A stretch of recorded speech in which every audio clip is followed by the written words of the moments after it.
Hello guys, let's do a day in my life video. Let's go!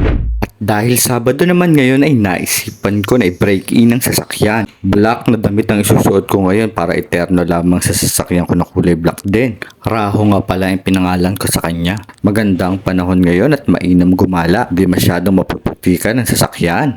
Kasi naman itong mga nakaraang araw palagi na lamang umuulan dito sa amin. Syempre bagong sasakyan ayaw mo itong mapuputikan. Matik yun, di ba?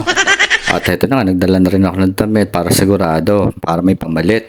Para kung mabasa man o pagpawisan may papalit agad ako. Nagdala na rin ako ng outdoor chairs at saka table para kung sakasakali may mauupaan tayo. Para kung may makita kang magandang lugar ay makapagpahinga ka ng maayos.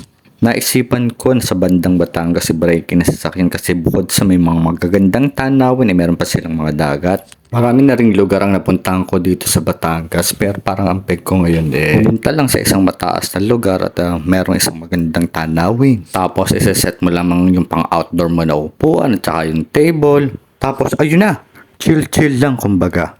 Oo nga pala, bago tayo gumala ay magpapogi muna tayo. Kaya minabuti ko muna sumugod dito sa pinakapaborito kong barbero, si Kuya Raymond. Dito lang yan sa tapat ng Asis Elementary School. Dito ko sa kanya palagi nagpapagupit dahil alam na yung gupit ko. Ayos, di ba? At heto na si Superman.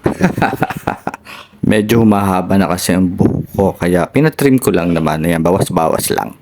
At pagkatapos ko sa pagupitan ay dumaan muna ako dito sa Shell, dito sa gasolinahan para magkarga ng gas. At baka naman sa kalagitnaan ng daan ay tumirik tayo dahil wala tayong gasolina. At syempre kakanta muna tayo habang nagdadrive. Hirap nang umibig sa isang kaibigan, di masabi ang nararamdaman. Paano na kaya? At dahil medyo nakakaboring gumala na mag-isa, sinama ko tong dalawa, si Jessie at si Carlos. Hello. Ito talaga ang dahilan kung bakit nakakawala ng stress sa akin ang pagdadrive. Yung nasa daan pa lamang, dami mo nang nakikita ng magagandang tanawin.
At di namin namalayan guys, nakarating na pala kami dito sa Calaya at nagbayad lang kami ng 30 pesos each para sa environmental fee.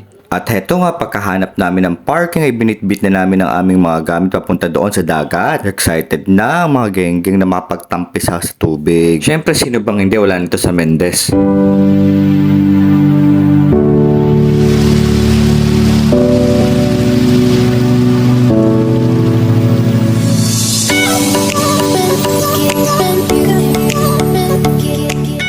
Kasama ko si Jessie at ito si Carlos.